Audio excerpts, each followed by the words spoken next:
যুদ্ধবিরতি আলোচনা থমকে যাওয়ার মাঝেই ইরানের ৩৫ ব্যক্তি ও প্রতিষ্ঠানের ওপর নতুন মার্কিন নিষেধাজ্ঞা আরোপ করা হয়েছে।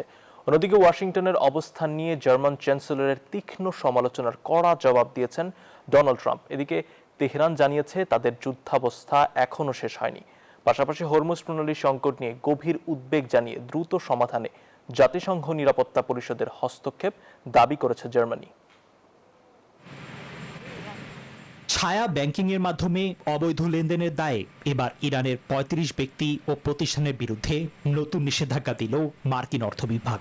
ওয়াশিংটনের দাবি, এসব অর্থ মূলত ইরানের সন্ত্রাসী কার্যক্রমে ব্যবহৃত হচ্ছে। এদিকে মার্কিন রণকৌশলের সমালোচনা করায় জার্মান চ্যান্সেলরের উপর ক্ষুব্ধ প্রতিক্রিয়া দেখিয়েছেন ডোনাল্ড ট্রাম্প। মার্কিন প্রেসিডেন্ট বলেছেন, জার্মান চ্যান্সেলর জানেনই না তিনি কি বলছেন। এই বাকযুদ্ধের ফলে ন্যাটোভুক্ত মিত্রদের মধ্যকার ফাটল আরও স্পষ্ট হলো। ওদের স্বপ্ন পূরণে পাশে থাকতে পেরে আমরা গর্বিত। যুদ্ধবিরতি চললেও সামরিক প্রস্তুতি থেকে সরে আসেনি ইরান। দেশটির সেনাবাহিনী বলছে পরিস্থিতি এখনো যুদ্ধকালীন এবং তাদের কড়া নজরদারি অব্যাহত আছে। শত্রুপক্ষ কোনো দুঃসাহস দেখালে রণক্ষেত্রে সম্পূর্ণ নতুন সমরাস্ত্র দিয়ে চরম জবাব দেওয়ার হুঁশিয়ারি দিয়েছে তেহরান। অন্যদিকে হরমুজ প্রণালীকে রাজনৈতিক হাতিয়ার হিসেবে ব্যবহারের তীব্র নিন্দা জানিয়েছে কাতার।